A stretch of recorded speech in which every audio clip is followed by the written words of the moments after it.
చివరి నిమిషంలో జోష్నకి ఊహించని షాక్. సీఈఓగా దశరథ. మరి దశరథ ఈ నిర్ణయం ఎలా తీసుకున్నాడు? దశరథ తీసుకున్న నిర్ణయానికి శివనారాయణ ఎలా అంగీకరించాడు? అసలేం జరిగింది? తెలుసుకోవాలనుకుంటే న్యూ ఈబీటీవీ ఛానల్లో ప్రసారమయ్యే వీడియోనైతే చివరి వరకు మిస్ కాకుండా చూసేయండి. మరియు తప్పకుండా సబ్స్క్రైబ్ చేయండి. కింద లింక్ని క్లిక్ చేసి పూర్తి వీడియోని చూడండి. ఇక్కడ దీప, కార్తీకు, జోష్నల మధ్య జరిగిన విషయాన్ని కాంచనతో అయితే చెప్పేస్తాడు శ్రీధర్. వీళ్ల మధ్య ఏదో తెలియని పెద్ద సమస్య ఉందని చెప్పేసి వాళ్లు ఆలోచించుకుంటూ ఎలాగైనా సరే వీళ్లను ఆ ఇంటినుంచి బయటికి తీసుకొచ్చేయాలని నిర్ణయించుకుంటారు. కార్తీక్ని శ్రీధర్ అడిగినా ప్రస్తుతానికైతే పెద్దగా సమాధానమైతే చెప్పడు. ముందు ముందు అన్నీ మీకే తెలుస్తాయి అని చెప్పి తప్పించుకుంటాడు కార్తీకైతే. ఇక్కడ చూస్తే తన మనవరాలు మళ్లీ కార్తీక్ వెంట పడుతుందని, రేపొద్దున్న దీప దీన్ని బ్రతకనివ్వదు, దీని బ్రతుకు సరిగ్గా ఉండాలి అంటే ఇది కార్తీక్ని మర్చిపోవడమే కరెక్ట్ అని చెప్పేసి అనుకుంటూ ఉంటుంది పారిజాతమైతే.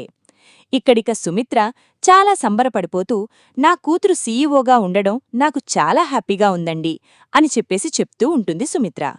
నువ్వు నీవైపు నుంచి మాత్రమే ఆలోచిస్తున్నావు, అది కరెక్ట్ కాదు. ఏం మాట్లాడుతున్నారండి? అవును, నిజమే. మన ఇంట్లో వ్యక్తి సీఈఓ అవితే మనకి సంతోషమే. మన బిడ్డలు ఎదుగుదలని మనం కోరుకుంటాము. మన బిడ్డలు గొప్ప పొజిషన్లో ఉంటే ఏ తల్లిదండ్రికైనా సంతోషంగానే ఉంటుంది తమ బిడ్డలు ఎదుగుదల చూసి.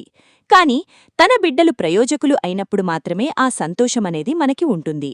కాని నీ కూతురు సంతోషం గురించి ఆలోచిస్తూ ఎంతోమంది భవిష్యత్తుని నువ్వు అసలు తప్పుదారి పట్టిస్తున్నావని ఎందుకర్థం చేసుకోలేకపోతున్నావు సుమిత్ర?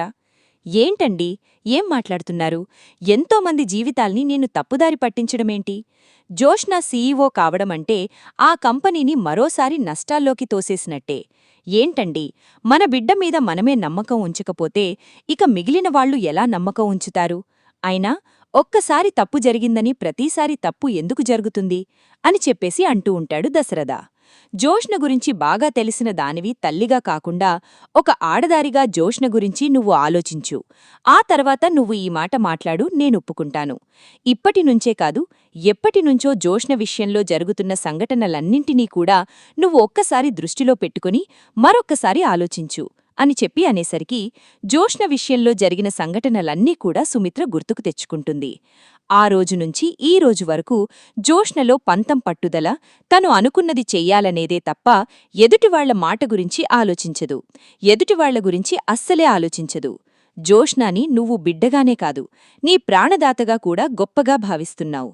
నిజమే, నీ కన్న కూతురే నీకు ప్రాణదానాన్ని చేసింది.